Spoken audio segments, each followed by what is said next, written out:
Datuk Nurul ada kan? Ke tak ada ni sekejap. Ya, Datuk Nurul. Okey, kalau beliau tak ada, okay, saya teruskan. Okey, kita teruskan. Assalamualaikum warahmatullahi wabarakatuh. Alhamdulillahirabbil alamin. Wassalatu wassalamu ala asyrafil anbiya'i wal mursalin wa ala alihi wa sahbihi ajma'in. Asyhadu an la ilaha illallah wahdahu la syarika lah wa asyhadu anna Muhammadan abduhu wa rasuluhu. Allahumma salli wa sallim ala nabiyyina Muhammad wa ala alihi wa sahbihi wa man tabi'ahum bi isanin ila yaumiddin, amma ba'd. Alhamdulillah, kita bersyukur kepada Allah pada pagi Jumaat ini. Kita berada pada sebaik-baik hari, kita berada pada sebaik-baik bulan, pada bulan Ramadan. Kita masih lagi dapat bersama-sama pada pagi ini. Allah memberikan kita hidayah, Allah memberikan kita taufik, Allah memberikan kita kekuatan untuk kita meneruskan pembacaan hadis-hadis Nabi SAW yang telah pun kita mulakan sebelum menjelangnya bulan Ramadan yang lalu. Maka kita akan membincangkan hadis-hadis yang berkaitan dengan amal soleh yang boleh kita lakukan, ada kaitannya juga di dalam bulan Ramadan Al-Mubarak. Kita masih lagi berada pada bab keutamaan mengerjakan salat malam. Okey, bab ini dalam kitab Riyadhus Salihin, dia adalah bab yang ke-212. Bab 212 adalah himpunan hadis-hadis yang berkaitan tentang betapa pentingnya menghidupkan waktu malam dengan menunaikan qiyamul lail. Dalam bab 212 ini ada 27 hadis semua sekali. Maka hadis yang kita akan menyambung untuk membacanya, kemudian kita mengambil pengajaran adalah hadis yang nombor yang ke-20. Muka surat nombor 115. Seperti mana nota yang telah diedarkan kepada tuan-tuan dan puan-puan, kita baca hadis yang ke-20.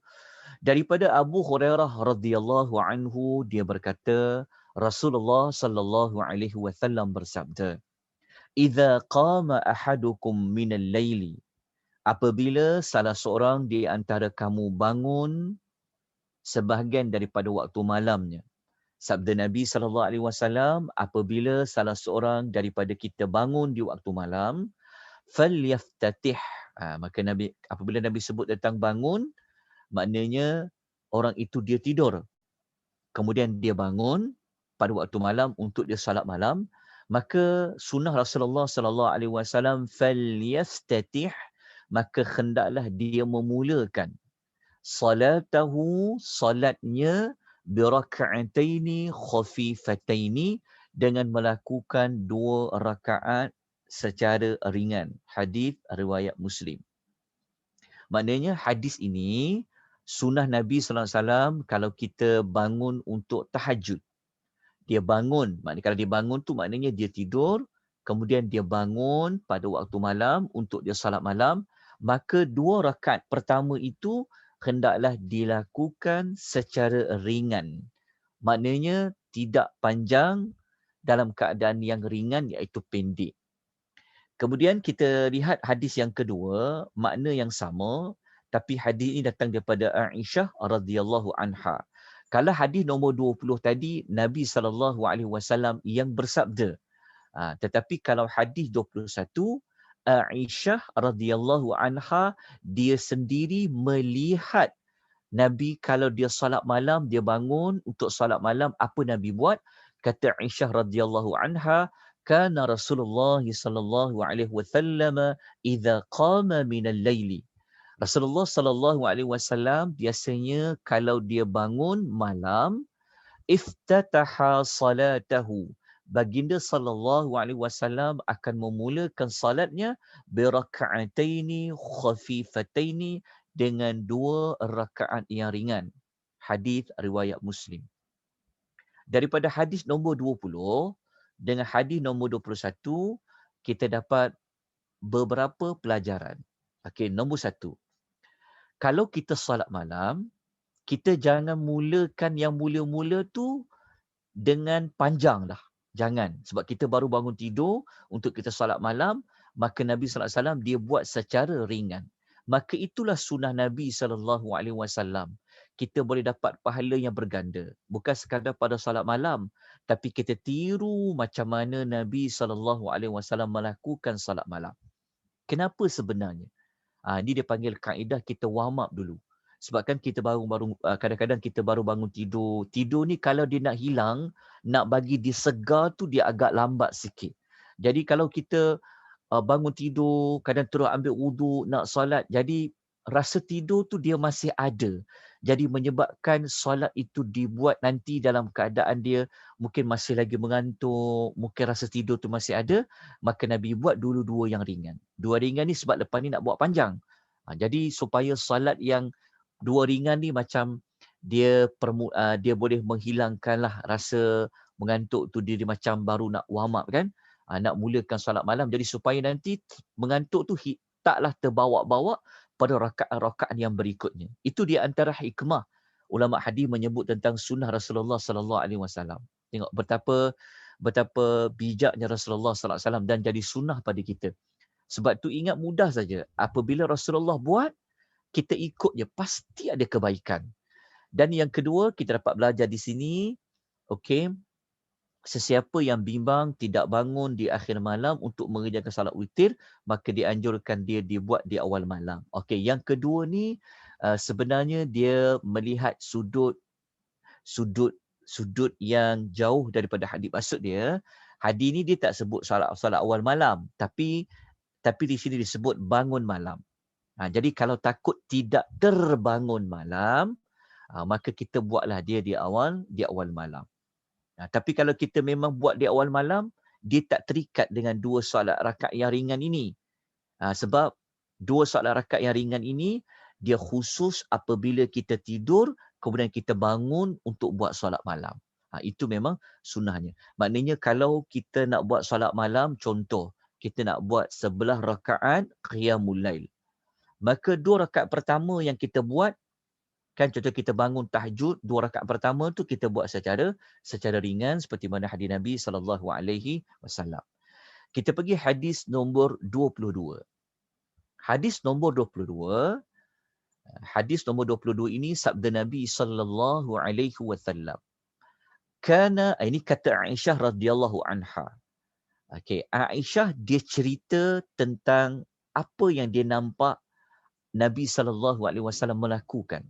Kata Aisyah radhiyallahu anha, kana Rasulullah sallallahu alaihi wasallam, adalah Rasulullah sallallahu alaihi wasallam, idza fatathu salatu min al-laili min waj'in aw ghairihi, apabila baginda sallallahu alaihi wasallam tertinggal mengerjakan salat di waktu malam, sama ada kerana baginda sakit ataupun ada urusan yang lain, salla minan nahari thintai asyrata raka'atan.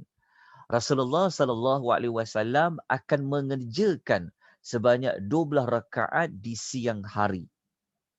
Ini maknanya hadis ini menunjukkan bahawa Nabi mengqadhakan solat malam dia yang kita belajar sebelum ini pada minggu lepas. Nabi ini dia akan buat 11 rakaat.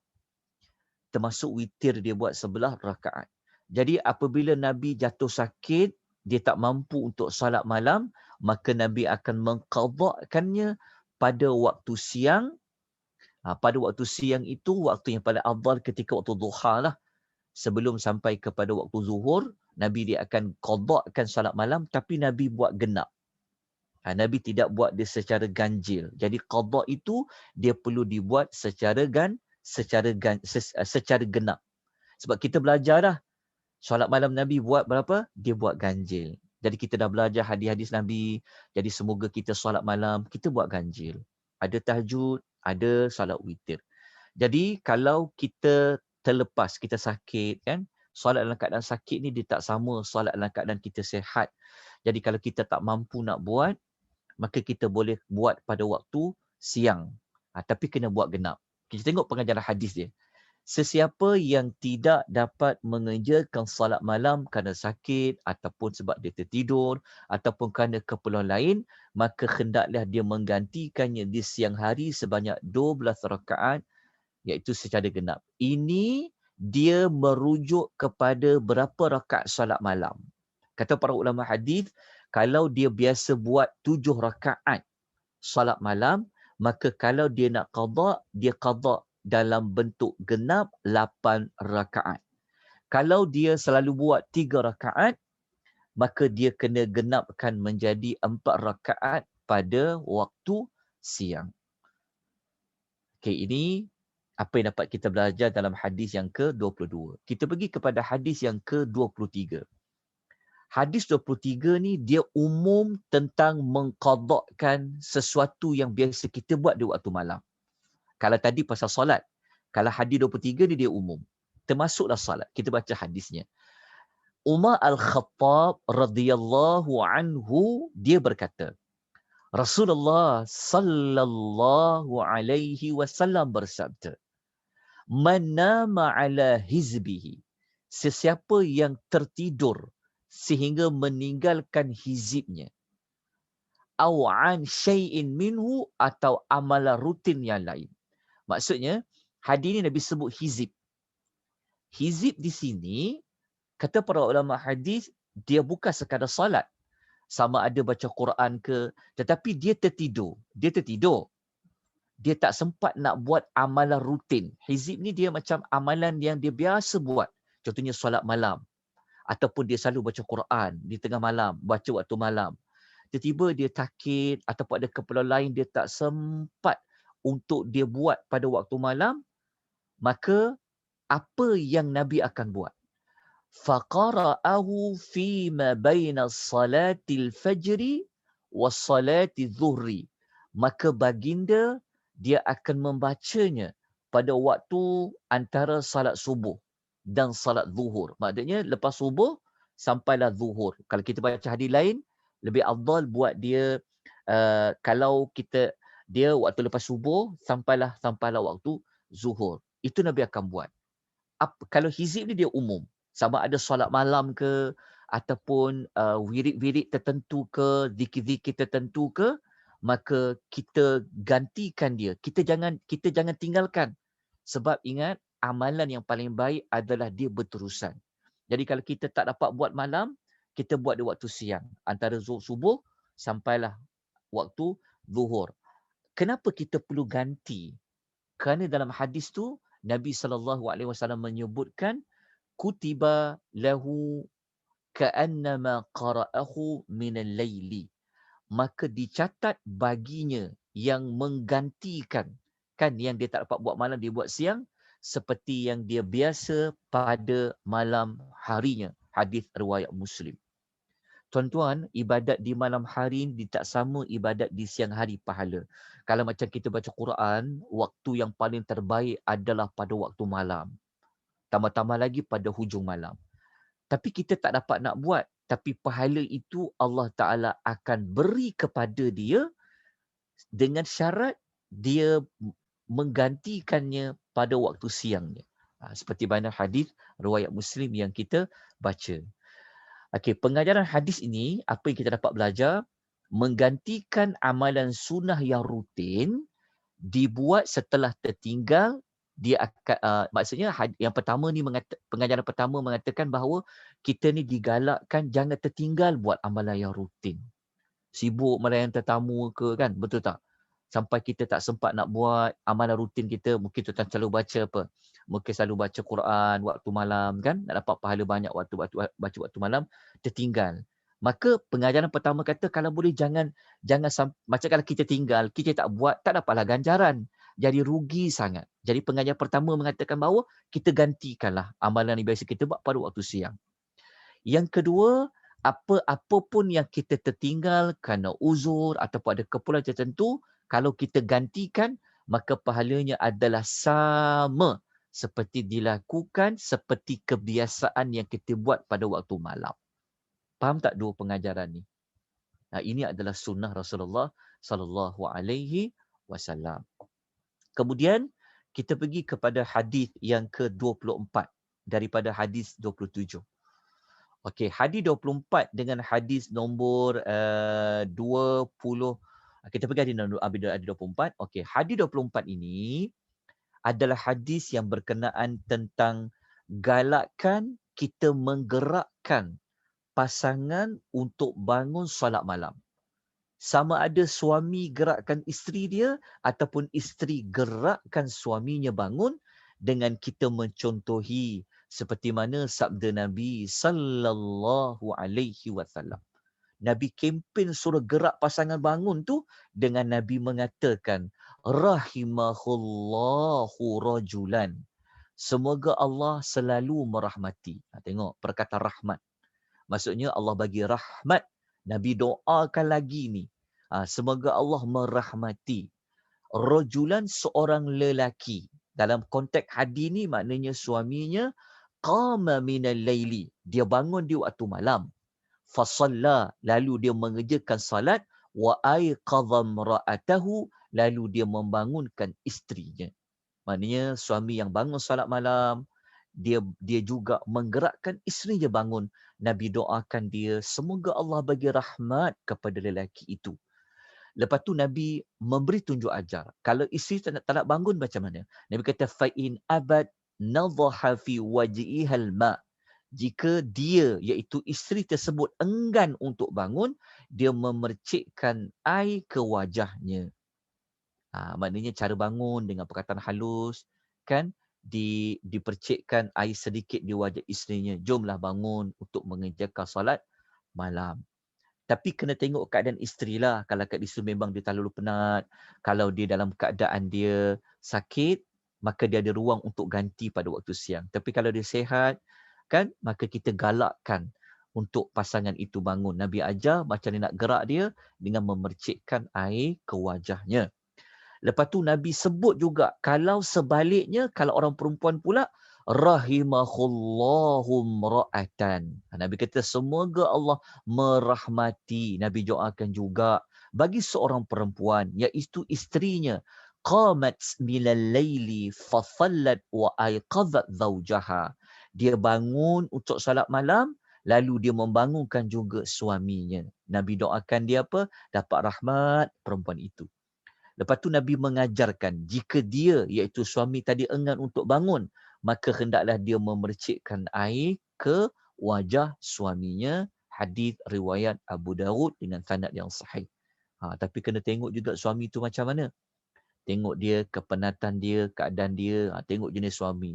Kadang-kadang suami ni boleh jadi gaduh pula kalau sebab percikkan air, kan. Jadi kena tengok keadaan. Tapi itu sunnah yang diajarkan oleh Nabi sallallahu alaihi wasallam untuk menggerakkan pasangan untuk bangun salat malam. Jadi hadis ini apa teladan yang kita boleh dapat? Yang pertama, kita digalakkan untuk tolong menolong dalam perkara kebaikan dan perkara takwa. Tolong betulkan, bukan takwa tu. Dalam perkara takwa dan mengutamakan untuk mengikuti perintah ilahi. Maksudnya macam ni. Daripada hadis kita baca yang Nabi doakan dapat rahmat pada pasangan itu. Kedua pasangan itu dia dapat rahmat kalau mereka saling menggerakkan antara satu sama lain untuk buat solat malam. Jadi pelajaran pertama dapat kita belajar, kita ni digalakkan saling tolong menolong dalam perkara pahala, dalam perkara kebajikan sesama pasangan. Dan dalam hadis ni juga kita dapat belajar apa? Kalau suami tu gerakkan isteri bangun ataupun isteri gerakkan suaminya bangun, maka dalam perkara perintah agama, walaupun dia tidak wajib, tapi dalam perkara-perkara kebaikan, maka si isteri itu dia memilihlah untuk dia salat. Begitu juga dengan suaminya. Sebab tu dalam hadis, dalam pengajaran tu kita kata lebih mengutamakan untuk mengikuti perintah ilahi seperti memilih untuk solat malam daripada memilih untuk terus tidur tanpa solat malam. Itu pengajaran dia. Tapi kita kena ada perbincangan lah, kesepakatan untuk gerakkan. Kalau kita amalkan hadis yang sebelum ini, yang waktu kita belajar solat witir kan, solat witir sebelum ni kan, Nabi dah dekat witir baru Nabi gerakkan Aisyah. Boleh juga. Dia tak mestinya pada awal-awal kita nak gerakkan pasangan. Mungkin kita buat, contohnya kita buat pukul 4. Kita tahu pasangan itu kepenatan sebagainya, kita boleh gerak dia pukul 5. Macam Nabi, dia buat solat malam dulu, pada buat solat-solat, dekat witir tu, baru Nabi menggerakkan Aisyah radhiyallahu anha. Kita pernah baca pada hadis pasal solat witir. Nabi kata, Aisyah bangun untuk solat malam. Jadi ini adalah perkara pertama, pengajaran dia. Yang kedua, disunahkan bagi lelaki dan perempuan mengerjakan solat malam. Yang ketiga, kita dapat belajar macam mana kaedah menghilangkan mengantuk, iaitu dengan percikan air. Boleh nyanyi, sambil nyanyi boleh juga lah. Renjis, direnjis. Buat macam tu. Bangunlah lelaki tu. Wallahu ta'ala alam. Gurau je tuan-tuan ya. Boleh percikkan air. Kalau tak boleh percikkan, mungkin sapukan air ke wajah pasangan itu untuk dia bangun malam. Jangan dijirus pula, nanti lagi benda lain terkejut orang tu. Direnjis, ingat elok-elok, okey, percikkan air seperti mana sunnah Nabi SAW. Semoga kita mendapat rahmat dari Allah SWT. Nabi doakan kita tadi. Baik, hadis yang ke-25. Hadis 25 ni masih lagi membincangkan tentang keutamaan buat ibadat di waktu malam daripada Abu Hurairah dan juga Abu Sa'id radhiyallahu anhuma. Kedua-dua sahabat ini mereka mengatakan, Nabi SAW bersabda, "Idza ayqadha ar-rajulu ahlahu min al-laili." Apabila seorang lelaki dia membangunkan keluarganya. Tapi di sini saya minta tuan-tuan buat catatan, hadis ini dia sebut keluarganya. Keluarganya di sini bukanlah merujuk kepada isteri saja, tak. Dia juga boleh merujuk kepada anak-anak pun termasuk dalam bab ni. Apabila seorang lelaki membangunkan keluarganya, tambah-tambah lagi kalau isterinya lah, untuk solat malam. Lalu mereka mengerjakan salat ataupun mengerjakan, Nabi kata salla raka'ataini jami'an, atau kedua-duanya mengerjakan salat secara berjamaah bersama. Maknanya hadis ni disebut sama ada suami tu dia gerakkan isteri dia bangun, maknanya masing-masing buat solat. Isterinya buat solat sendiri, suaminya buat solat secara sendiri. Ataupun suaminya menjadi imam, isterinya menjadi makmum. Maka apa kelebihan dia? Kutiba fi dzakirina wadzakirat. Maka kedua-duanya tadi, sama ada dia sembahyang secara beransingan seorang-seorang ataupun dia sembahyang bentuk berjamaah, dua-dua itu dicatat sebagai adzakirin dan adzakirat. Apa tu dzakirin dengan dzakirat? Maksudnya orang yang selalu berzikir di kalangan orang lelaki dan di kalangan orang perempuan. Hadis riwayat Abu Daud. Okey, apa pengajaran hadis yang boleh kita ambil? Pengajaran pertama, teladan pertama yang dapat kita ambil, disunahkan mendorong ahli keluarga untuk mengerjakan solat malam. Sebab dalam hadis ni Nabi kempen untuk bangunkan ahli keluarga kan. Maksudnya disunahkan. Kita didorong kepada kita disunahkan untuk mengajak ahli keluarga untuk solat malam. Ahli keluarga saya dah sebut tadi, tidak semestinya kepada isteri. Boleh juga merujuk kepada anak-anak. Kalau boleh, Ramadan yang ada ni lagi senang. Gunakan Ramadan ni momentum yang sangat baik sebab orang akan bangun sahur. Jadi sebelum sahur tu perintahkan dulu pada anak-anak, buatlah 2 rakaat dulu sembahyang. Ataupun ada sempat sebelum nak masuk subuh pun solat. Jadi gunakan momentum Ramadan ini untuk buat lepas Ramadan nanti, sekurang-kurangnya kita adalah satu hari buat dengan anak beranak berjamaah kan, untuk solat malam. Yang kedua, kita digalakkan. Yang kedua, mendidik ahli keluarga untuk menjadi orang yang taat dalam beragama. Seperti kita kata sebut tadi, gunakan momentum bulan Ramadan ni. Nanti lepas habis Ramadan, kita dah belajar qiyam mulai, kita gerak ke ahli keluarga. Kalau kita duduk secara jauh, kita mungkin boleh telefon. Macam ingat tak kisah Ali dengan Fatimah yang Nabi pergi rumah Ali. Dia pergi rumah Ali kan menggerakkan Ali dengan Fatimah bangun di waktu malam. Kenapa Nabi sanggup gerakkan menantu dia dengan anak dia? Kerana kelebihan, keistimewaan yang ada pada waktu malam itu untuk buat solat. Sebab tu kita digalakkan mendidik ahli keluarga untuk menjadi orang yang taat dalam beragama. Dan ketiga, dibenarkan solat malam dikerjakan secara berjamaah. Sebab hadis ni sebut, maka kedua disebut bahawa salla raka'ataini jami'an. Maknanya kedua mengerjakan solat 2 rakaat secara bersama. Boleh buat secara berjamaah dengan ahli keluarga. Okey, kita pergi hadis nombor 26. Hadis 26 ni hadis yang cerita tentang untuk khusyuk dan fokus pada solat malam. Berkaitan dengan apa? Kita baca. Dari Aisyah radhiyallahu anha, Nabi SAW bersabda yang bermaksud, apabila salah seorang di antara kamu mengantuk na'asa, mengantuk ketika salat malam, hendaklah dia tidur sehinggalah hilang rasa mengantuknya. Maknanya kalau kita solat malam, kita masih lagi mengantuk. Kalau boleh terhuyung hayang masa berdiri solat malam tu, tidurlah. Tidurlah dulu untuk hilangkan rasa mengantuk dia. Kenapa kata Nabi? Kenapa? Fa inna ahadakum idza shalla wa huwa na'isun. Sesungguhnya apabila seseorang di antara kamu buat juga solat padahal dia dalam keadaan mengantuk, la'allahu yadhhabu yastaghfiru fayasubbu nafsahu. Boleh jadi dia sebenarnya berdoa nak minta ampun, tetapi dia telah memohon keampunan, namun dia telah dia meminta ampun, namun dia telah, tolong tambah, saya tertinggal ni. Mungkin tengah buat waktu keadaan mengantuk kot. Tertinggal. Namun dia telah dia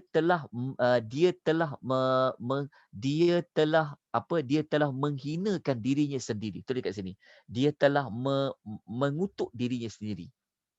Dia telah tu tambah dia mengutuk atau mengkeji dirinya sendiri. Maknanya kita kan dalam keadaan mengantuk, kadang-kadang kan kita tak sedar, kita baca terbalik. Mengantuk, paksa untuk solat malam, maka jangan buat macam tu. Nabi kata pergi tidur dulu, kata Nabi, sebab dibimbangi apa? Kita tersalah sebut. Contoh kalau orang salah sebut perkataan Allahumma ajirna kan. Kalau kita sepatutnya ra tu mati, Allahumma ajirna. Ya Allah, jauhkanlah aku daripada api neraka. Kalau dibaca Allahumma ajri, dia tertukar baris tu, boleh jadi ya Allah tempatkan aku ke dalam neraka. Jadi kalau mengantuk ni kadang-kadang kita takut kita tersalah baca, sebenarnya kita nak minta keampunan. Tiba-tiba kita minta Allah Ta'ala azab kita ke. Kan kita tak tahu, tak sedar kan doa-doa yang kita baca ni kadang-kadang kadang mengantuk, maka Nabi suruh apa? Nabi suruh tidur dulu. Jadi pengajaran hadis ni apa dapat kita belajar? Nombor 1. Kan? Seronok kan kalau kita baca hadis Nabi, kita faham, lepas tu kita dapat ambil pengajaran. Nabi kata yang pertama, pengajaran apa? Dimakruhkan kita memaksa diri untuk mengerjakan ibadat. Khususnya dalam keadaan mengantuk. Yang kedua, bersederhana dan tidak berlebih-lebihan dalam ibadat. Berlebih-lebihan ni maksudnya begini. Kita melampaui batas sampaikan kita nak paksa juga. Ikut dengan kadar dia. Dan kalau kita baca hadis lain, sebenarnya ada bab lain. Ada bab hadis tu cerita tentang kita jangan sampai kita semangat buat ibadat lepas tu kita tinggal. Pernah satu hari nampak ada satu tali yang diikat di tiang. Jadi ada ada orang solat, dia tak nak, dia nak berdiri lama, maka dia ambil satu tali untuk dia pegang ketika dia solat tu. Maka Nabi minta potong tali tu. Maka dalam bab ibadat ni kita jangan paksa. Lepas tu jangan kita melampaui batas, berlebih-lebihan dalam melakukan ibadat sehingga menghilangkan kepada ruh solat tu dan sebagainya. Yang ketiga, daripada hadis ini muncullah satu kaedah, dia panggil sadduz zara'i', iaitu menutup segala kemungkinan yang buruk yang mungkin berlaku. Maknanya apa? Okey. Kenapa Nabi suruh tidur? Kerana takut nanti berlaku keburukan. Ada kesan buruk daripada tidur tadi. Maka bagi mengelakkan berlakunya kesan buruk daripada mengantuk tadi, maka Nabi suruh dia tidur dulu. Sebab dia nanti dia akan cakap, dia akan buat benda-benda yang sebalik, yang tidak elok sebaliknya, maka kaedah dia adalah preventif. Sadr Zara'i ini dia lebih kepada preventif sebenarnya. Preventif kepada mencegah daripada takut berlaku kepada perkara-perkara yang boleh merosakkan, perkara-perkara yang boleh mendatangkan risiko. Pengajaran nombor 3. Dia panggil kaedah saduz zara'i'. Saduz zara'i' dia adalah kaedah yang diguna pakai oleh para ulama untuk menghukumkan sesuatu itu boleh buat ke ataupun tak boleh buat. Maka hadis ini digunakan sebagai dalil. Okey. Yang keempat, kita dapat belajar sini kenapa Nabi suruh dia tidur, menunjukkan bahawa betapa keutamaan khusyuk di dalam solat. Khusyuk termasuklah menghadirkan hati. Kalau mengantuk itu dibenarkan, mengantuk semayanglah juga dalam keadaan mengantuk, tentu Nabi tak suruh untuk tidur. Kenapa Nabi suruh tidur juga? Ada kita sebut yang pertama tadi, takut mengelakkan terbaca salah ayat ke ataupun tersalah baca doa ke. Dalam erti kata lain, sebenarnya apabila kita mengantuk ni, kita tak fokus. Kita tidak ada khusyuk. Kita tak dapat menghadirkan hati dalam keadaan mengantuk. Itulah keutamaan khusyuk dan menghadirkan hati ketika beribadat.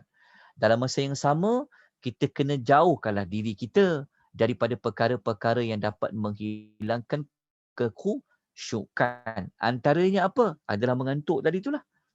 Okey. Yang kelima, disunahkan berdoa dalam solat tanpa dihadkan dengan doa-doa yang tertentu. Berdoa dalam solat, sebab apa doa dalam solat? Sebab hadis tadi tu sebut, laki tu dia sembahyang malam, ada orang sembahyang malam dalam keadaan mengantuk, tapi dia berdoa. Maknanya kita digalakkan berdoa di dalam solat. Tanpa kita nak mengatakan doa ini patut baca, dia ambil umum. Apa saja doa kita boleh baca ketika kita solat. Yang keenam, diberikan kemaafan bagi sesiapa yang dia tersalah dalam mengucapkan sesuatu. Okey, dia mengucapkan sesuatu yang salah, tersilap, tanpa disengajakan dan tanpa diniatkan. Ni, diberi kemaafan. Yalah, dalam keadaan mengantuk, tersalah doa. Nak minta doa pengampunan, tiba-tiba tertukar doa dengan minta azab. Contohnya, dalam keadaan mengantuk, ingatkan berdoa untuk mengesahkan Allah, tapi terbaliknya. Dan sebaliknya. Tetapi dalam keadaan mengantuk itu kan kita tanpa kita sedar, dalam keadaan tanpa sengaja, maka diberikan kemaafan oleh Allah Subhanahu wa Ta'ala. Namun begitu, ambil kelebihan-kelebihan yang lain tadi. Walaupun diberikan kemaafan, kalau kita ada ruang, kita tidur. Sebab kita nak takut kita kehilangan khusyuk, tak dapat nak fokus, dan juga tanpa takut kita dan juga ikut sunnah Rasulullah sallallahu alaihi wasallam. Okay, kita pergi kepada hadis yang terakhir sekali, hadis last sekali pada bab 212, cerita tentang keutamaan qiyamul lail. Yang ini kata Nabi, dia ada kaitan dengan 26 tadi. Tapi ini dikaitkan terus dengan bacaan Al-Quran. Kalau yang tadi tu doa, hadis nombor 26 tadi adalah doa, tapi 27 ini dia kaitkan dengan bacaan Al-Quran. Daripada Abu Hurairah radhiyallahu anhu, Nabi sallallahu alaihi wasallam bersabda, "Idza qama ahadukum minal laili," apabila salah seorang di antara kamu mengerjakan qiyamul lail, "fasta'jamal Qur'anu ala lisanih." Namun di dalam solatnya lidahnya terasa kaku, berat untuk dia baca Quran, falam yadri ma yaqul, sehingga dia tak tahu apa dia baca ni, maka hendaklah dia tidur, falyattaji', maka Nabi kata lebih baik dia tidur daripada dia terus mengerjakan salat dengan dia baca Quran pun dalam keadaan, yalah kita mengantuk kan, baca Quran rasa macam baca pun dengan sebutannya tak jelas, baca pun macam malam-malam mengantuk kan, maka Nabi kata hendaklah dia tidur. Hadis riwayat Muslim. Jadi hadis ni apa dapat kita belajar? Okey, nombor satu, makruh ditegah walaupun tidak jatuh haram, tetapi dia kalau boleh hilangkan perbuatan makruh ni. Mengerjakan qiyamul lail dalam keadaan mengantuk. Kenapa? Tubuh seseorang juga mempunyai hak yang wajib dipenuhi. Oleh kerana itu, berikanlah hak itu kepada yang berhak. Maksudnya, badan ni pun dia perlu juga hak untuk rehat.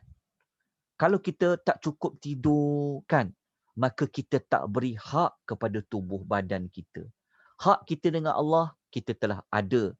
Hak kita dengan tubuh badan pun ada. Maknanya tengok sunnah Rasulullah sallallahu alaihi wasallam. Betapa cantiknya sunnah Nabi, bukan sekadar nak khusyuk solat, nak hilangkan mengantuk, tapi hak rehat tu perlu juga ada, perlu diberikan. Yang kedua, apabila kita sebut qiyamul lail, tujuannya adalah untuk mengingati Allah, untuk merenung, untuk kita tafakur, berfikir. Jadi, kalau kita tak mampu untuk mengingat Allah, merenung, untuk kita muhasabah, kita berfikir, maka hendaklah kita tidur. Maksud dia, tujuan buat qiyamul lail ni adalah untuk kita beribadat pada Allah, untuk kita mohon keampunan, untuk kita fikir kebesaran Allah. Tetapi kita tak dapat nak buat dia benda-benda untuk ingat Allah waktu malam ni kan seronok. Kita boleh hati kita jadi, kan waktu malam ni dia seronok, sunyi sepi kan. Jadi senang. Dia senang nak bagi hati ni lembut. Waktu malam kan, dengan malam sejuk, sunyi sepi, hening, maka mudah hati kita ni mudah untuk menangis, mata kita mudah untuk mengalirkan air mata, hati kita ni mudah tersentuh, mengenakan dosa dan segala-galanya. Tapi benda tu kita tak dapat nak buat jika kita contohnya dalam keadaan kita mengantuk dan sebagainya, maka kita tinggalkan. Tinggalkan. Sebab ini adalah sunnah Nabi sallallahu alaihi wasallam ya. Jadi maksud untuk merenung, berfikir, ingat Allah, kenang dosa, untuk muhasabah dia takkan dapat dicapai.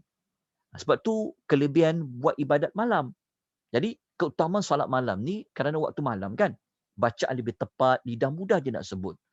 Beza kalau kita baca tengah hari dengan kita baca malam, berbeza cara bacaan dia. Jadi benda tu takkan dapat dalam keadaan kita mengantuk dan sebagainya. Yang ketiga, kita ini hendaklah membaca Al-Quran dengan penuh penghayatan dan juga pemahaman. Sebab hadis ni kata, ada orang dia solat malam tapi lidahnya berat nak baca Quran kan. Dia dalam keadaan dia mengantuk, dalam keadaan dia penat sebagainya. Maknanya kenapa Nabi suruh dia tidur? Kenapa Nabi suruh tidur? Kerana tujuan baca Quran adalah nak dapat penghayatan, nak dapat pemahaman. Jadi dalam keadaan kita yang berat macam tu, maka tidak digalakkan. Sebab tu tujuan Quran ini dibaca untuk ditadabur, untuk dihayati, mendapat penghayatan. Jadi benda tu tak akan tercapai dalam keadaan kita mengantuk. Jadi inilah pengajaran yang boleh kita ambil berdasarkan hadis nombor 27 ini. Dan alhamdulillah selesailah bab yang ke-212 bagi ketiga-tiga hadis ini. Jadi pengajaran dia macam juga bulan Ramadan ni. Jadi kalau kita pergi buat ibadat tarawih, dalam keadaan penat, dalam keadaan kita mengantuk, maka tidur dulu. Tidur, rehat dulu. Rehat dulu. Kita belajar hadis ni. Maka jangan dipaksa dia. Jangan kita melampaui batas. Jangan dipaksa dia. Okey, sebab kita solat sunat tarawih pun sunnah Rasulullah juga. Tapi untuk kita rehat pun sunnah Rasulullah juga.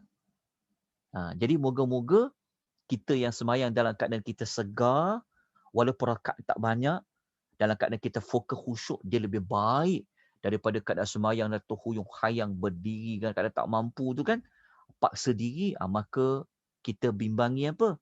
Kita bimbangi pahala kita itu Allah tidak kira. Sebab kita berpenat, dalam keadaan kita dalam keadaan kita khayal dan sebagainya, jadi rugi pada ibadat salat malam tu. Jadi pastikan kita semua dapat mengikut sunnah Rasulullah SAW pada salat malam. Okey, habislah hadis ni. Jadi kita dah habis bab berapa? Bab nombor 212. Okey, kita pergi kepada bab yang lain. Okey, kita pergi kepada bab tentang 213. Dalam Riyadu As-Salihin. Okey, nampak tak nota bab nombor 213? 200... Sekejap. Yang saya papas sekarang nampak tak bab 213? Mau respon? Nampak, Ustaz. Nampak Okey, kita tengok. Kita tengok bab nombor 213 ni, saya besarkan sekejap tulisan dia. Nota saya dah edarkan pada tuan-tuan dan perempuan ya. Nanti boleh tengok dekat nota. Okey, bab 213 ni dalam Riyadhus Shalihin ya. Dalam Riyadhus Shalihin, bab selepas dia. Tadi kita belajar bab 212 dalam Riyadhus Shalihin. Ni bab 213. Bab yang selepas dia dalam Riyadhus Shalihin, tajuknya apa? Hukum melakukan qiyamul Ramadan yang dinamakan ia sebagai tarawih. Tengok, para ulama menamakan solat qiyamul lail yang kita lakukan pada bulan Ramadan ini namanya adalah tarawih. Okey, dalam bab ni Al-Imam Nawawi dia kata qiyamul Ramadan. Qiyamul Ramadan ni dia sama macam qiyamul lail. Qiyamul lail samalah macam qiyamul Ramadan. Bezanya kat mana? Bezanya sebab dia bulan Ramadan, maka dinamakan qiyamul lail itu qiyam Ramadan. Tapi kalau buat qiyamul lail, tapi kalau kita buat solat malam pada bulan Syawal, dia tak panggil qiyam Ramadan. Dia panggil qiyamul lail. Masuk bulan Zulkaidah buat qiyam, dia panggil qiyamul lail. Tapi dinamakan Ramadan kerana apa? Kerana memang ada hadis Nabi SAW yang memberi galakan untuk hidupkan bulan Ramadan. Nabi menamakan dia Qiyamul Ramadan. Tapi Al-Imam Nawawi kata itu adalah salat tarawih. Okay, kita baca hadis dia. Dalam bab 213 ni 2 hadis saja. Hadis yang pertama datangnya daripada Abu Hurairah radhiyallahu anhu, Nabi SAW bersabda, "Man qama Ramadana." Jumpa tak perkataan man qama Ramadan. Tengok Nabi sebut perkataan qama Ramadan. Sesiapa mengerjakan qiyam di bulan Ramadan ataupun qiyam Ramadan dengan syarat imanan, penuh keimanan, wahtisaban, dalam keadaan mengharapkan ganjaran pahala, ghufira lahu ma taqaddama min dhanbi, maka diampunkan dosa-dosanya yang pernah dia buat sebelum ini. Hadis ini hadis yang disepakati oleh Bukhari dan Muslim. Okey, qiyam Ramadan ni apa? Samalah macam qiyamul lail. Cuma fokus pasal bulan Ramadan dinamakan dia qiyam Ramadan. Sebab Nabi yang menamakan.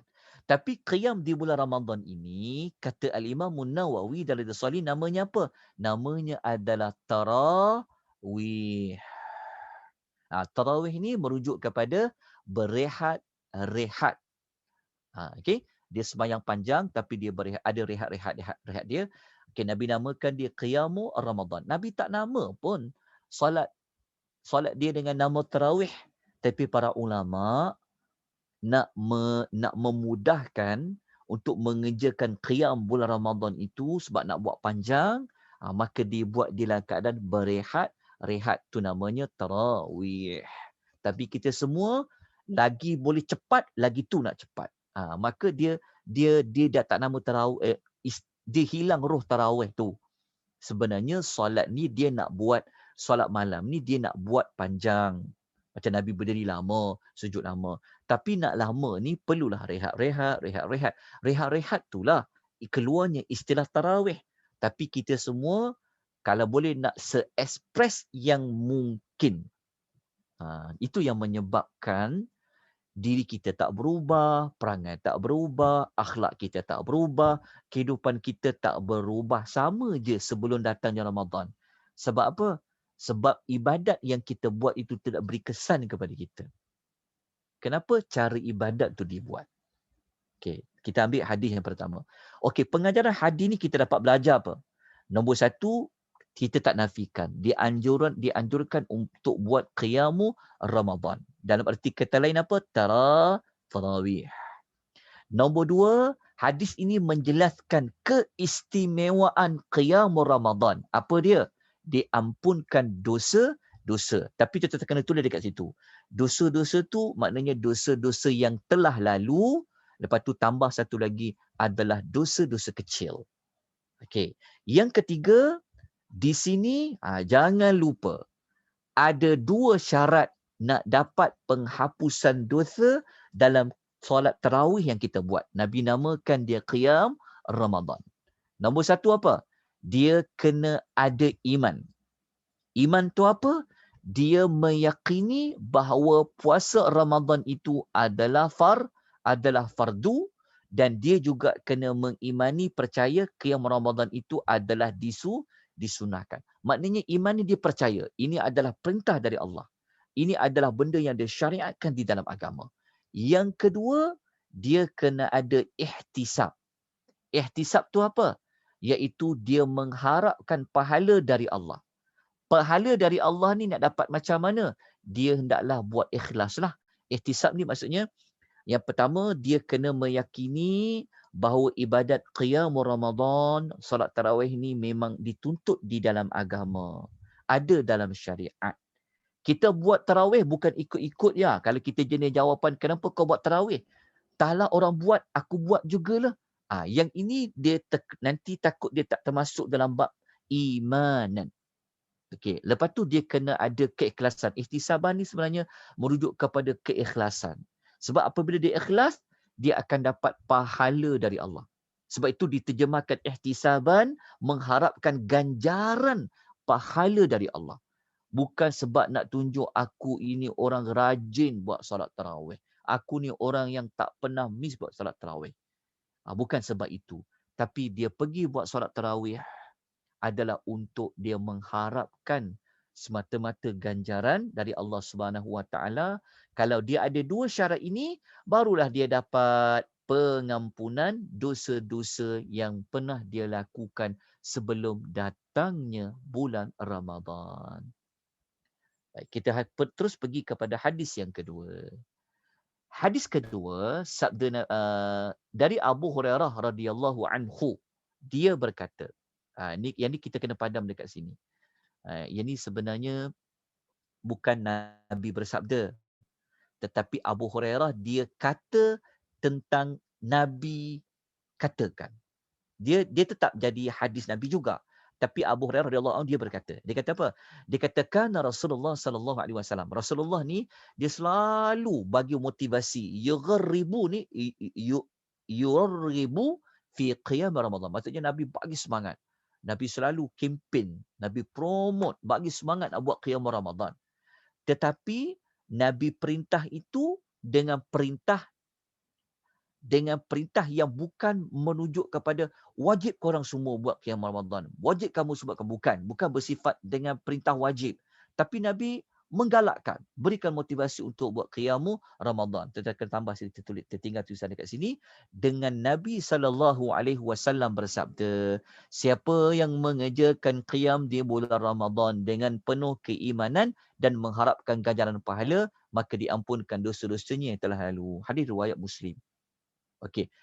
Kenapa hadis ni dinyatakan nak menunjukkan bahawa ni Nabi tidak perintahkan mereka yang bersifat wajib. Maknanya walaupun keutamaan qiyam Ramadan, tarawih itu digalakkan, Nabi galakkan, tapi bukanlah bersifat wajib untuk dilakukan. Tapi Nabi berikan motivasi, Nabi galakkan untuk buat. Okey, hadis ni apa dapat kita belajar? Nombor satu, sebagai seorang pemimpin, sebab Nabi seorang khalifah, Nabi seorang yang memerintah, yang ada kuasa, maka di sini kita dapat belajar apa? Pemimpin hendaklah menggalakkan rakyatnya untuk melakukan amalan-amalan sunat dan ketaatan yang dapat mendekatkan diri kepada Allah. Macam Abu Hurairah cakaplah, Nabi selalu apa? Rasulullah SAW biasa memberikan semangat. Maknanya Rasulullah kempen. Rasulullah selalu ajak sahabat-sahabat dia supaya melakukan ketaatan. Macam tu juga pemerintah-pemerintah. Yang kedua, pemerintah tidak boleh mewajibkan sesuatu kepada rakyatnya apabila tidak ada nas, tidak ada dalil hukum yang ia adalah wajib. Maksudnya pemerintah tak boleh suka-suka dalam Islam untuk mewajibkan sesuatu kalau tidak ada dalil yang kata ia adalah wajib. Ini mengambil teladan Nabi, walaupun dia galakkan kempen sahabat-sahabat buat solat malam, qiyam Ramadan, tapi Nabi tidak wajibkan dia. Sebab apa? Sebab benda itu tak wajib.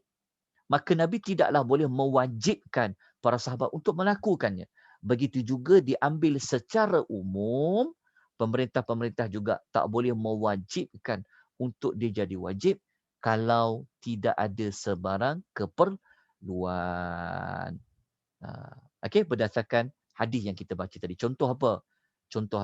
Okey, wajib tak mengikuti, mematuhi lampu isyarat? Wajib ke tak wajib? Quran tak sebut wajib. Tak ada hadis kata wajib. Tetapi sebab dia ada faedah, ada kebaikan, ada manfaat, maka pemerintah boleh mewajibkan dia. Faham tak? Kalau dia tak wajibkan, macam mana nanti lalu lintas di jalan raya? Kalau semua orang ikut sukalah korang nak buat macam mana, maka dibimbangi akan berlakunya pergaduhan, akan berlakunya kemalangan dan sebagainya, maka wajib bagi rakyat untuk mematuhi lampu isyarat. Walaupun tidak ada nas yang mewajibkan. Begitu juga dengan cukai. Kan? Tidak ada nas yang wajib kata cukai.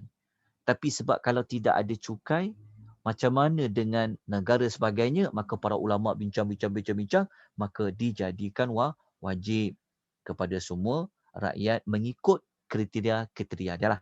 Ini kita ambil contoh untuk bab yang kedua. Yang ketiga, dianjurkan kepada pendakwah untuk memberikan penjelasan dan peringatan kepada orang ramai tentang, ini penting, tujuan nak buat sesuatu amal dan meluruskan arah perjalanan mereka. Maknanya apa? Kenapa Nabi sampai sebut imanan wahtisaban? Kenapa Nabi sebut tentang buat dengan keimanan, buat dengan keihtisaban? Kenapa? Kita dapat belajar dekat sini dalam kita menggalakkan manusia untuk buat satu amal, nak buat pahala sekian-sekian, kita jangan lupa untuk terangkan, ingatkan tentang buat amal ni kena ingat tujuan sebenar dia kerana Allah. Maksudnya walaupun kita nak kempen orang buat amal ni, dalam masa yang sama kita jangan lupa untuk menerangkan tentang kenapa amal tu dia dibuat. Untuk dapat redha Allah, untuk dapat ganjaran. Tapi apa syarat-syarat dia? Inilah pengajaran yang kita dapat pada nombor 3. Nombor 4, dalam masa yang sama, Allah Ta'ala nak mengampunkan dosa-dosa kita tadi tu menunjukkan apa? Kebesaran Allah, rahmat Allah, kasih sayang Allah kepada hamba. Maknanya Allah Ta'ala ni dia bagi jalan untuk hapus dosa ni melalui jalan salat qiyam Ramadan.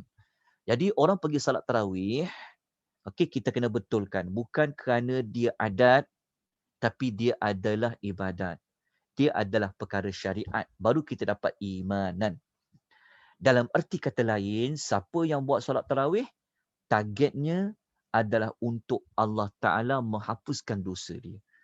Jadi Allah Ta'ala ni, Allah Ta'ala memberikan banyak jalan untuk menghapuskan dosa. Di antaranya adalah qiyam di bulan Ramadan yang dinamakan ia sebagai tarawih. Ini menunjukkan kasih sayang Allah. Allah bagi peluang dosa dihapuskan. Yang kelima, menjelaskan tentang keutamaan bulan Ramadan yang ada padanya qiyam. Okey. Dua hadis sahaja yang Al-Imam Nawawi dia letak dalam Riyadhus Salihin bab nombor 213. Alhamdulillah. Okey, jelas? Faham? Jadi lepas ni, kalau orang kata qiyamul Ramadan, itulah salat tarawih. Walaupun Nabi tidak pernah memanggilnya ia adalah tarawih, tetapi para ulama menamakan solat qiyamul Ramadan adalah sebagai tarawih kerana ingin menerangkan tentang sifat melaksanakan salat itu adanya rehat, rehat, rehat. Jadi itu Nabi mengenal ia dengan nama qiyamul Ramadan. Jadi jangan keliru antara qiyamul Ramadan dengan salat tarawih. Dan jangan terkeliru antara qiyamul lail dengan qiyamul Ramadan. Sebenarnya sama saja. Qiyamul lail dengan qiyamul Ramadan sebenarnya dia sama. Cuma pada nama saja. Kerana ada kelebihannya pada bulan Ramadan itu, maka diletakkan nama yang khas, qiyamu Ramadan. Kalaulah bulan Syawal tu ada kelebihan dia tentang malam bulan itu ada kelebihan dia, tentulah Nabi namakan qiyamu Syawal. Tapi sebab Syawal ni dia tidak ada kelebihan macam Ramadan lah. Bulan turunnya Quran, bulan yang adanya puasa, bulan yang diberkati. Sebab tu solat itu tidak dinamakan dengan nama yang khas Qiyamul Syawal ke, Qiyam Muharram ke, tidak ada. Tapi sebab Ramadan, kemuliaannya, maka untuk galakkan mereka ni buat ibadat di waktu malam, maka dinamakan ia dengan Qiyamu Ramadan. Ulama fiqh menamakan ia dengan tarawih.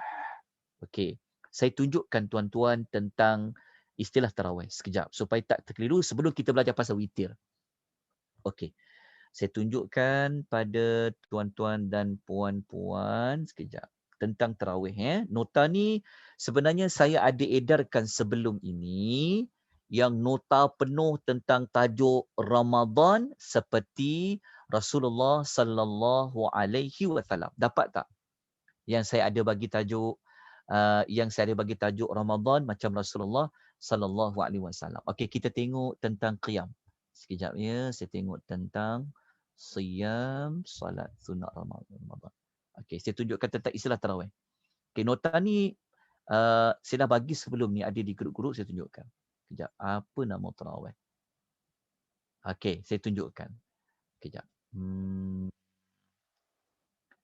Tuan nampak nota yang saya nak paparkan ni? Nampak tak? Pengertian salat tarawih. Nota ni kalau tuan nak dapat, saya ada edarkan hari pertama puasa tersilap saya. Saya ada edarkan nota penuh tajuknya macam mana buat ibadat Ramadan macam Rasulullah. Antaranya salat tarawih. Okey, kita tengok apa makna salat tarawih. Kenapa Al-Imam Nawawi bab 213 tadi dia kata tentang qiyam Ramadan dikatakan tarawih. Okey, apa makna tarawih? Okey, tengok di sini.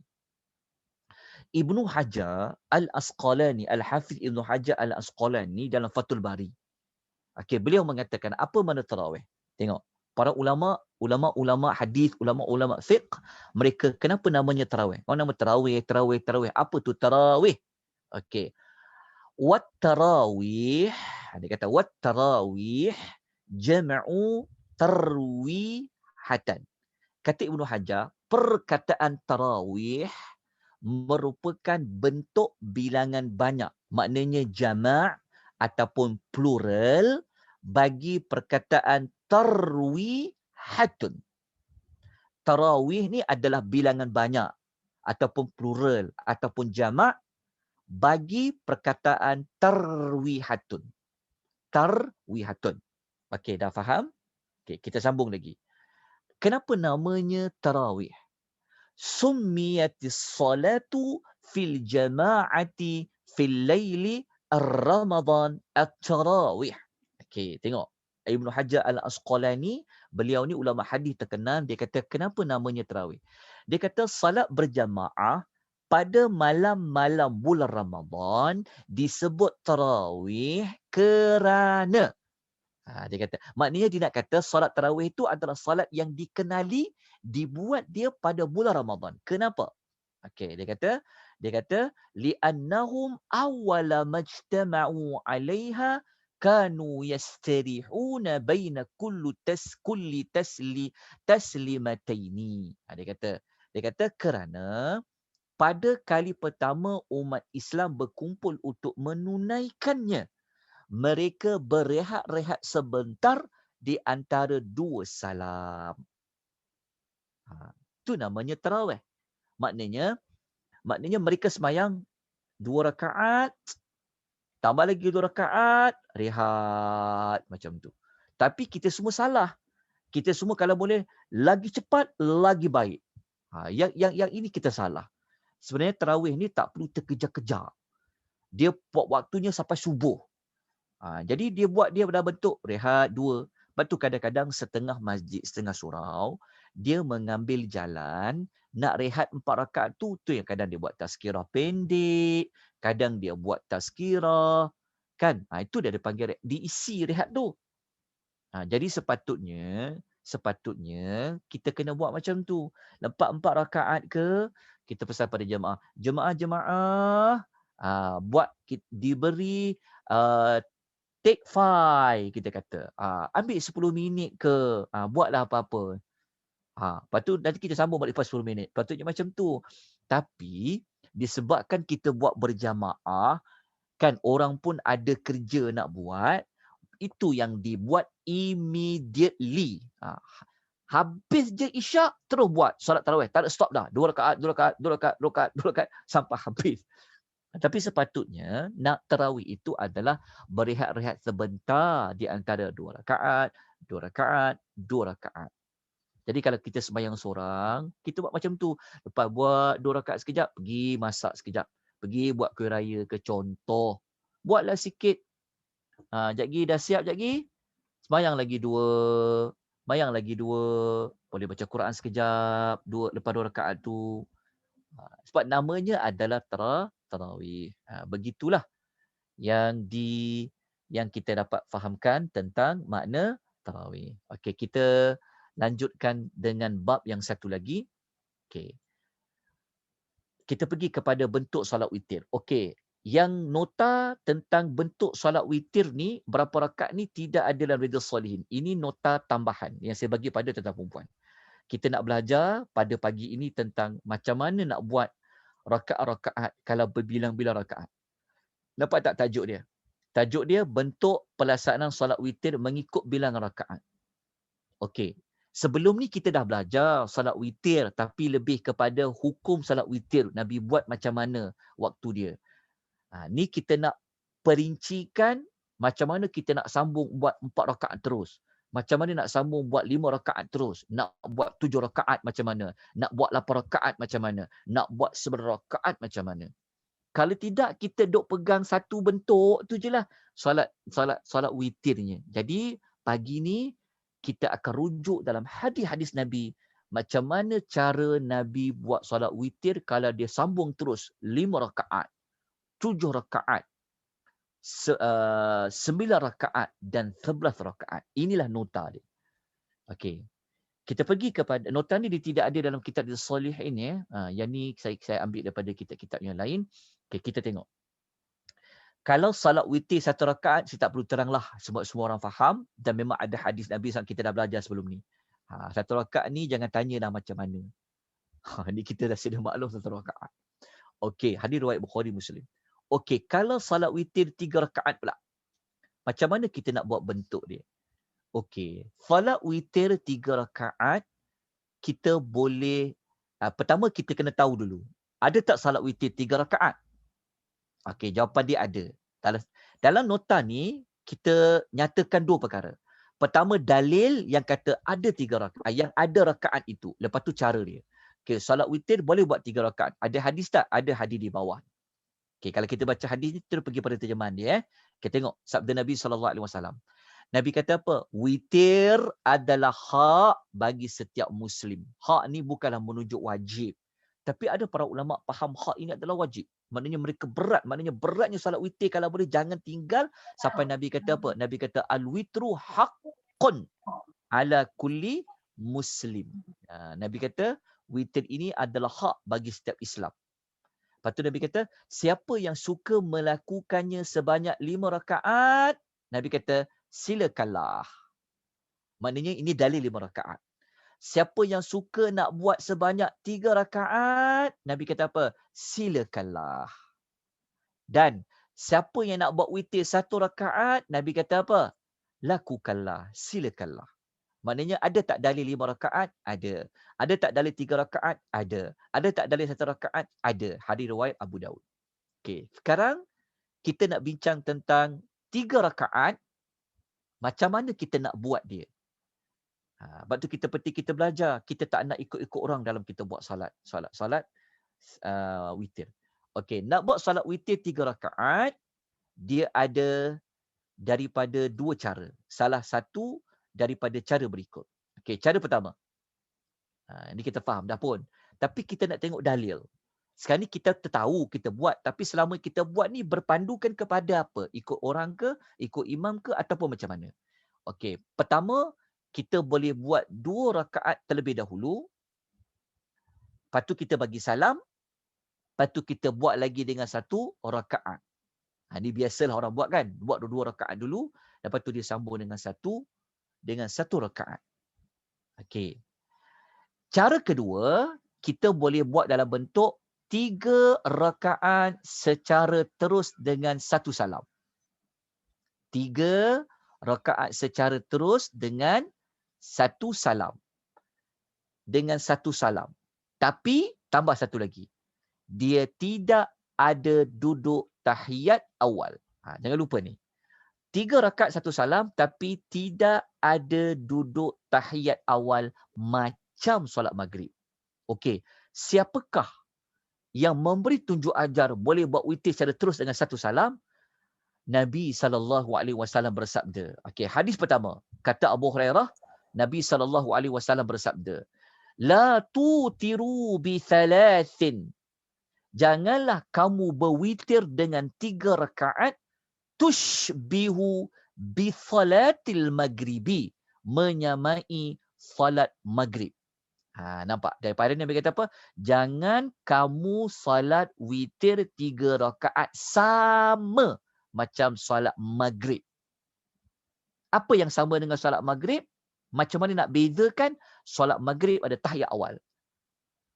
Maka salat witir tak boleh sama macam salat maghrib, kena ada tahiyat awal. Okey, hadis pertama.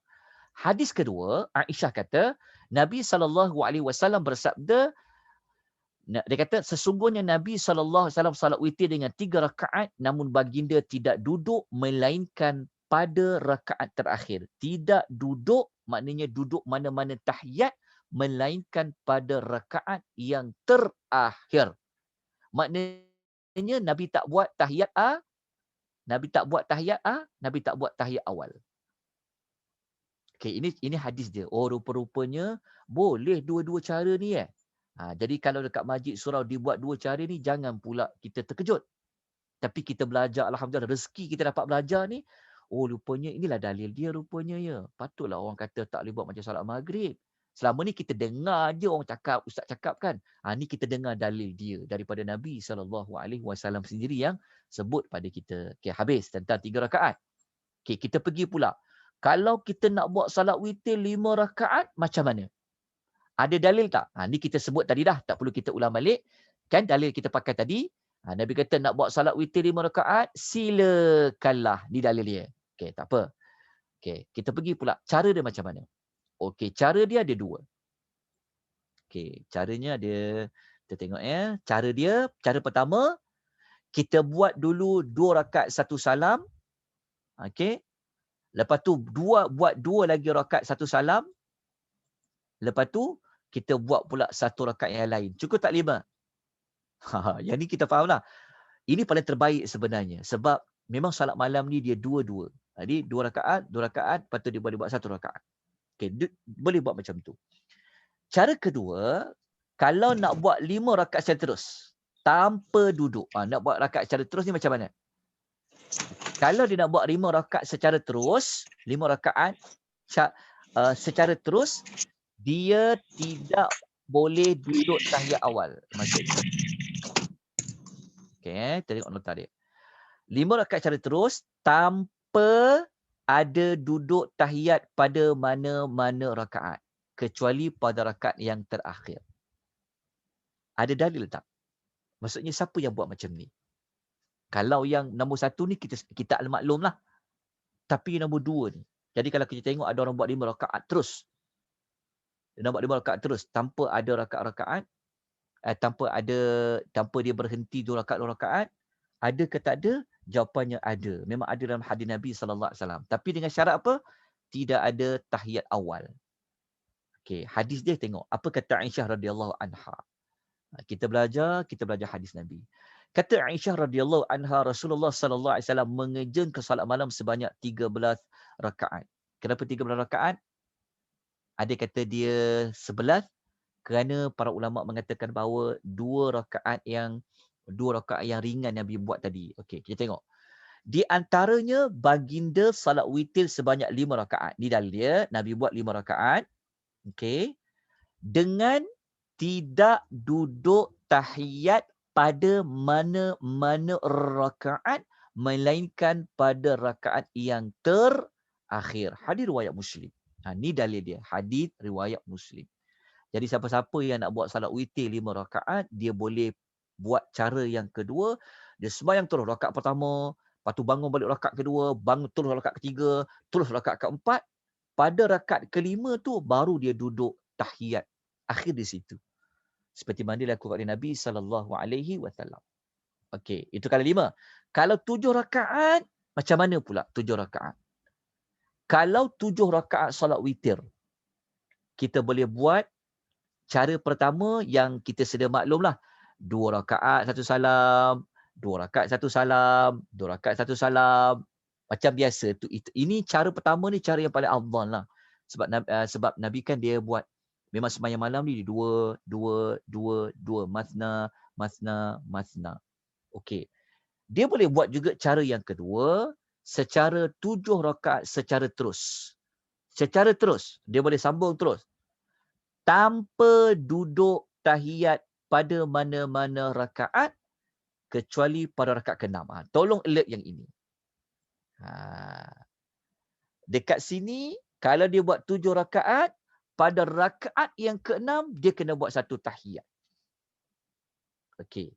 Lepas dia baca tahiyat, dia baca tahiyat awal lah. Rakaat ke-6 tu 1 tahiyat, tu dia panggil tahiyat awal. Tahiyat akhir, tahiyat yang terakhir. Tahiyat awal, tahiyat yang awal.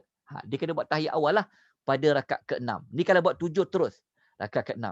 Lepas dia baca tahiyat tadi, dia buat untuk dia bangun semula untuk rakaat yang ke-7. Lepas tu dia bagi salam. Dia bagi salam tu setelah duduk tahiyat akhir lah. Faham tak? Maksudnya kalau dia buat 7 rakaat secara terus, dia tidak boleh buat 1 tahiyat. Dia kena buat 2 tahiyat. Ini ikut macam mana Nabi SAW tunjukkan. Maksudnya pada rakaat ke-6, dia kena buat tahiyat awal dan dia kena buat 1 tahiyat lagi ketika rakaat yang terakhir iaitu rakaat yang ke-7. Dalil dia apa? Ni kita baca hadis dia. Tengok ada hadis dari Nabi SAW. Sebab tu kalau kita nak buat ibadat ni, kita kena tahu rujukan. Kita kena tengok macam sunnah Nabi SAW. Macam mana Nabi buat. Okey. Yang ini, kita terus pergi kepada hadis ni. Hadis ni dia cerita tentang sembahyang 9 dulu tau. Ni sembahyang 9 rakaat. Kita pergi kepada yang 7. Tinggalkan dulu yang pertama ni, kita pergi yang 7. Perenggan yang kedua. Muka surat nombor 5. Tengok hadis ni. Aisyah kata apa? Aisyah kata, setelah Nabi SAW semakin berumur dan lemah. Nabi kan kita tahu dia memang buat 11 rakaat. Tapi apabila Nabi dah berumur, dia dah lemah, Nabi pernah buat salat witir 7 rakaat. Ini dalil dia, 7 rakaat dan tidak duduk tahiyat melainkan pada rakaat yang ke-6. Rakaat ke-6. Maknanya Nabi buat 7 rakaat tapi dia pada rakaat ke-6 dia buat satu tahiyat. Kemudian baginda SAW terus bangun, maknanya Nabi nak buat rakaat ke-7 dan dia tidak mengucapkan salam. Baginda seterusnya, maksudnya Nabi tak bagi salam lah lepas rakaat ke-6 dia buat 7 tu, Nabi terus buat rakaat yang ke-7 dan pada rakaat ke-7 itulah baginda baru mengucapkan salam. Maksud dia apa? Maksud dia, masa dia terus bangun dan tidak mengucapkan salam, baginda terus mengerjakan rakaat yang ke-7 dan pada rakaat ke-7 itu barulah baginda mengucapkan salam. Maknanya dekat ayat ni sebenarnya Nabi ada buat tahiyat akhir. Kalau tidak macam mana Nabi nak bagi salam? Ketika Nabi berdiri, tengok rakaat ke-6 kan, Nabi buat tahiyat awal. Lepas tu Nabi tidak terus bangun, Nabi terus bangun dan tidak mengucapkan salam pada rakaat ke-6 lah. Nabi terus bangun dan tidak mengucapkan salam. Maknanya Nabi tak ucap salam pada rakaat ke-6. Tapi Nabi terus bangun. Tapi waktu Nabi buat rakaat ke-7 tu, Nabi baru bagi salam. Maknanya, ketika mana Nabi bagi salam rakaat ke-7, tentulah Nabi duduk tahiyat akhir. Kalau tidak, macam mana nak bagi salam? Ini bukan sembahyang jenazah. Boleh beri salam ketika berdiri solat. Ini adalah salat malam. Maknanya dekat sini, baginda seterus mengenai rakaat yang ke-7 dan pada rakaat 3 baru Nabi bagi salam. Maknanya dekat sinilah dalilnya ada rakaat tahiyat akhir. Okey, jelas? Dekat sini? Okey. Kemudian kita lanjutkan pada yang kalau 9 rakaat pula. Kalau 9 rakaat terus macam mana nak buat? Okey. Cara pertama ni kita tak perlu ceritalah sebab kita fahamlah 2, 2, 2, 2, 2 sampai yang ke-8 buat satu rakaat. Kita pergi yang kedua. Yang kedua adalah dikerjakan sebanyak 9 rakaat secara terus, 9 rakaat secara terus, okey, tanpa duduk tahiyat melainkan pada rakaat yang ke-8. Yang ke-8 ni maknanya apa? Tahiyat awal. Tu dia kat situ. Kalau buat 9 rakaat terus, rakaat ke-8 kena buat tahiyat awal. Lepas baca tahiyat, bangun semula untuk buat rakaat yang ke-9. Lepas tu barulah duduk tahiyat akhir pada rakaat yang ke-9. Maknanya nak buat 9 rakaat kena ada 2 tahiyat. Satu tahiyat awal, satu tahiyat akhir. Tahiyat awal dibuat pada rakaat 2 yang terakhirlah. Kalau buat 9, tahiyat awal pada rakaat ke-8. Kalau tahiyat akhir pada rakaat yang terakhir. Ada hadis tak? Ada hadis. Aisyah radhiyallahu anha kata, tersambung. Okey. Rasulullah SAW apabila mengerjakan salat witir 9 rakaat, baginda tidak duduk tahiyat melainkan pada rakaat yang ke-8. Apabila sampai pada rakaat tersebut ke-8, baginda sallallahu alaihi wasallam memuji Allah, berzikir, maknanya Nabi baca tahiyat lah. Kemudian Nabi terus bangun dan tidak mengucapkan salam. Maknanya Nabi tak bagi salam lah pada tahiyat awal rakaat ke-8 tu. Sebab Nabi nak buat 9 rakaat. Seterusnya baginda mengerjakan rakaat yang ke-9.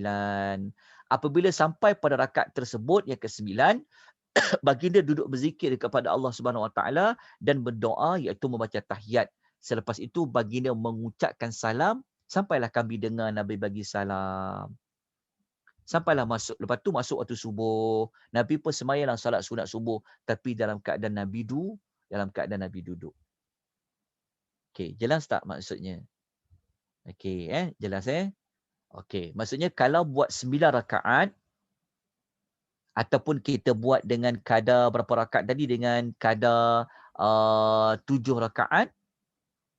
Okey, 7 rakaat, dia sama macam 9 rakaat.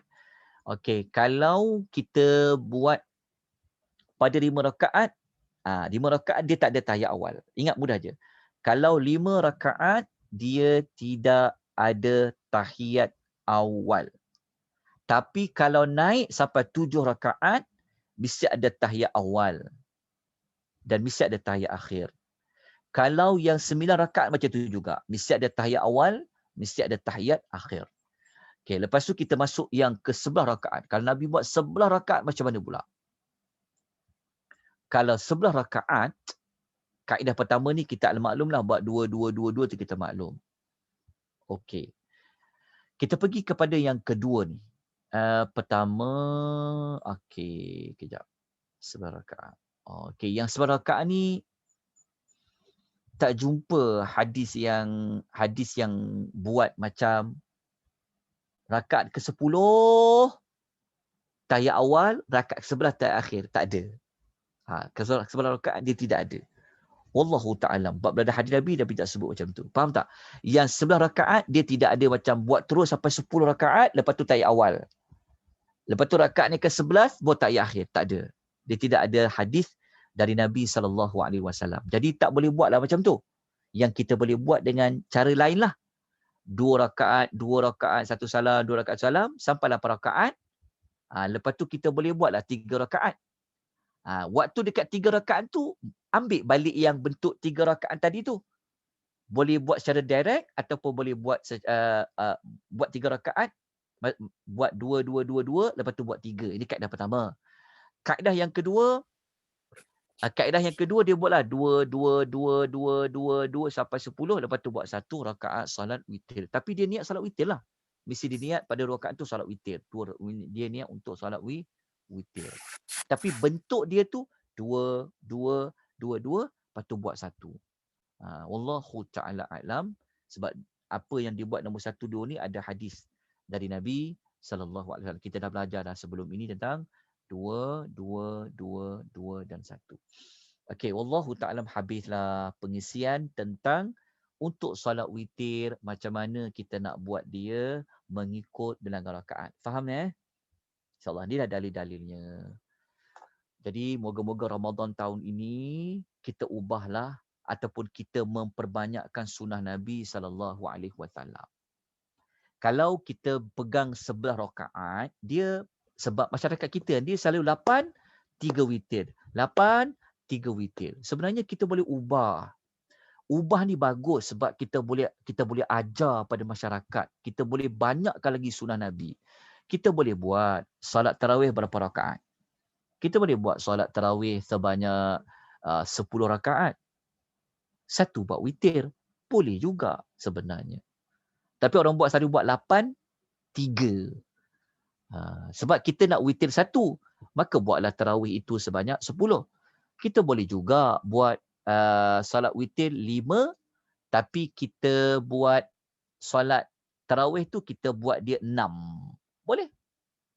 Buat 6 tarawih, 5 witir. Tapi orang pelik lah. Tapi pelik tu bagus. Tapi kena bagi tahulah. Bawa hadis ni diberi kepada setiap jemaah. Rupa-rupanya ada witir 5 rakaat ya. Jadi kalau kita tak buat macam tu, nanti sampailah bila-bila anak keturunan kita, zuriat kita, orang masyarakat mesti ingat. 8-3, 8-3, 8-3, 8-3. Macam itulah dia buat. Sebenarnya tidak. Ada banyak kaedah boleh kita buat. Salat witir. So lepas ni boleh buatlah 10 rakaat tarawih 1 witir. Boleh buat 6 tarawih 5 witir. Boleh sebab hadis ni dia sebutnya sebentuk begitu. Lepas tu kita boleh buat witir tadi dengan 1 salam saja. Boleh kita ajar. Kalau kita tak buat pembaharuan, kalau kita tak buat sekali-sekala, nanti sunnah Nabi ini akan mati. Mati. Orang tak tahu rupa-rupanya ada sunnah Nabi SAW yang begitu. Tapi kita kena maklum pada masyarakat lah. Kena maklum pada jemaah. Sekian. Okey, malam besok kita nak buat 10 tarawih, 1 witir. Malam besok lagi, kita nak buat 6 tarawih, 5 witir. Malam besok lagi, begitu. Tapi kena berikan pengisian pada jemaah supaya jemaah dia tidak terkeliru. Pentingnya kita menghidupkan sunnah Nabi SAW. Dapat pahala besar tuan-tuan. Kita dapat pahala besar dalam menghidupkan sunnah Rasulullah SAW. Kalau tidak macam tu je lah kita buat sampailah bila-bila. Tapi kalau kita belajar, baca hadis Nabi SAW, rupa-rupanya ada banyak cara Nabi SAW mengerjakan salat malam. Kita dah belajar 2 rakaat yang ringan. Kalau tidak kita bangun malam terus panjang kan. Bangun malam tahajud je ambil wuduk. Terus semayang lama 2 rakaat pertama tu. Kalau boleh ubah. Kalau kita nak buat 2 rakaat lagi yang lain, 2 tu biarkan pendek. Lepas tu barulah rakaat yang berikutnya barulah panjang. Itulah sunnah Nabi SAW. Wallahu ta'ala alam. Ada apa-apa pertanyaan? Ada tak, saya tengok dekat ni.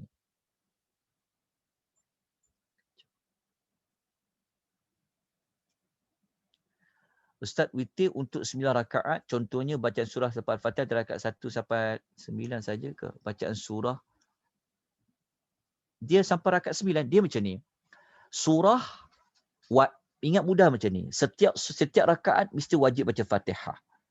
Lepas tu digalakkan membaca surah. Setiap rakaat membaca surah. Okey. Ustaz, biasa di masjid buat 3 witir. Kalau saya nak buat 5 witir macam mana pula? Boleh? Boleh kalau kita nak buat 5 witir. Cuma sebab kita ikut imam tak? Macam ni kita nak buat kita ikut imam. Boleh, tapi kita niat kita lah. Cuma kita nak ikut imam tu macam mana nak dapatkan 5 witir tersebut. Okey. Solat witir, muka surat berapa? Tak, muka surat witir kita dah sebut tadi. Muka surat tadi ya, Puan Hasbah. Baik. Ada soalan lain tak? Okey, kalau nak ganti amalan solat malam yang rutin kerana sakit, macam mana niat tersebut? Kita niat gantilah. Kita niat saja aku menggantikan dalam hati kita. Tak boleh kita lafaz, tapi hati kita saja aku menggantikan salat sunat malam. Tengok kita kebiasaan kita buat berapa. Kalau kita biasa buat 3, kita genapkan jadi 4 pada waktu duha tu. Kalau kita biasa buat 1 rakaat je, kita buatlah 2. Kalau kita biasa buat 5 rakaat, kita ganti dia jadi 6 seperti mana hadis Nabi SAW seperti yang kita baca tadi. Niat dia niat gantikan salat malam. Menggantikan salat malam. Salam Ustaz, 12 rakaat termasuk witir ke? 12 rakaat termasuk witir. Sembahyang witir dia kena ganjil. Cuma niat kita. Niat kita. 12 rakaat termasuk witir yang solat qada ke? Solat qada. Ya, maksudnya kita macam ni, kita genapkanlah. Maksudnya dia termasuk witir lah, tapi kita niat sembahyang malam. Kita menggantikan salat malam. Sebab salat malam Nabi ni dia memang buat tahajud, dia ada witir. Faham ya? Maksudnya kita nak, macam Nabi tertinggal solat, kita baca hadis tadi kan, Nabi sakit, maka Nabi buat genap. Sebab Nabi buat 11. Solat siang, dia tak boleh kita genapkan dia. Kita tak boleh kita ganjilkan dia. Sebab witir tak boleh buat siang. Dia kena buat malam. Jadi kita jadikan dia genap. Tapi niat untuk solat malam. Okey? Kalau tidak ada apa-apa soalan, kita bolehkah salat tarawih plus witir tu kurang dari 9 rakaat? Sebenarnya boleh. Solat malam ni kita dah sebut dah sebelum ni. Solat malam ni kita pernah baca hadis yang sebenarnya dia tidak ada had pun. Sebab Nabi kata, ingat tak Nabi kata, solat malam ni apa? Sebab Nabi pernah ditanyakan, solat malam ni apa? Nabi kata, mathna. 2. Kalau kau takut subuh sampai, witir 1. Nabi tak cakap 2 sampai berapa. Maknanya hadis tu para ulama mengatakan bahawa itulah dalil menunjukkan solat malam dia tidak ada limit. Okey. Tetapi kalau kita nak rujuk dalam hadis Nabi yang lebih jelas, yang lebih afdal, kita buat dia 11. Sebab Nabi dia buat 11. Tapi kalau kita tak mampu nak buat 11, Boleh, tak perlu, tak mestinya kena buat. Kita kena buat misi sebelah. Cuma isu sekarang ni yang berlaku. Isu sekarang ni macam ni. Isu sekarang ni ada setengah-setengah negeri mengatakan bahawa siapa buat 11 dia tak panggil tarawih. Siapa yang buat 23 baru dia panggil tarawih. Sebenarnya wallahu taala alam, kalau kita rujuk dalam hadis Nabi pun secara terang-terang tak ada pun menyebutkan tentang lebih daripada 11 tu. Tetapi para ulama, ingat-ingat benda ni benda khilaf di kalangan para ulama. Jadi wallahu taala alam, kalau rujuk pada hadis tu Nabi memang dia buat 11. Jadi 11 tu pun sebenarnya dia termasuk dalam salat tarawih. Okey, orang buat 23 tu pun dinamakan salatnya salat tarawih. Wallahu taala alam dalam bab tu. Kalau dah salat tarawih di masjid 8 plus 3 witir, apakah niat untuk salat malam? Salat malam umum, salat malam. Contohnya kita dah buat 8 3 witir dekat masjid. 10.30 dah habis. Lepas tu bangun pula pukul 4, kita dah buat salat malam. Kita niat saja aku sembahyang malam kerana Allah Taala 2 rakaat. Sembahyang malam. Sembahyang di waktu malam, dia macam salat sunat mutlak. Salat sunat malam yang kita buat umum saja. Saja aku sembahyang sunat malam 2 rakaat kerana Allah Taala. Saja aku sembahyang sunat malam 2 rakaat kerana Allah Taala. Itu saja niat dia. Niat salat malam. Nah, dia tidak ada niat yang khusus. Niat salat malam, faham tak niat salat malam? Niat salat malam. Dia panggil macam ni. Dia ataupun kalau tuan-tuan dah bangun pukul 4, tuan-tuan boleh niat tahajud boleh. Niat tahajud. Niat tahajud contoh kan, kita dah buat 8 rakaat, 11 rakaat dekat masjid, dekat surau. Lepas tu bangun balik pukul 4, sebelum kita nak buat sahur tu ke contoh, kita boleh sembahyang tahajud saja. Aku sembahyang tahajud 2 rakaat kerana Allah Taala. Buat lagi 2 rakaat saja aku sembahyang tahajud 2 rakaat kerana Allah Taala. Boleh lagi saja aku sembahyang tahajud 2 rakaat kerana Allah Taala. Boleh. Ataupun kalau tak nak sebut tahajud, sembahyang malam pun boleh. Sebab tu istilahnya qiyamul lail. Boleh. Cuma witir sahaja yang tak boleh diulang 2 kali dalam tempoh 1 malam.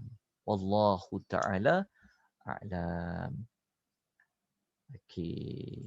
Kita jumpa insya-Allah pada minggu depan. Kita akan terus pergi kepada tajuk-tajuk yang berkaitan dengan Ramadan. Dalam Riyadu As-Salihin tuan tunggu, saya beri nota pada tentera perempuan. Siapa ada buku, dia rujuk buku. Siapa tak ada buku, nanti saya akan sediakan nota untuk tuan-tuan dan puan-puan.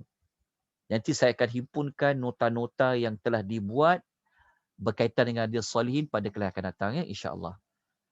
Okey, terima kasih banyak-banyak pada tentera perempuan. Semoga Allah memberikan kita keberkatan untuk pengisian kita pada pagi ini. Allah bagi rahmat kepada kita dan kita boleh memperbagaikan sunnah Nabi sallallahu alaihi wasallam. Aqulu qouli hadza wa astaghfirullahal azim wa billahi taufiq hidayah. Wassalamualaikum warahmatullahi wabarakatuh.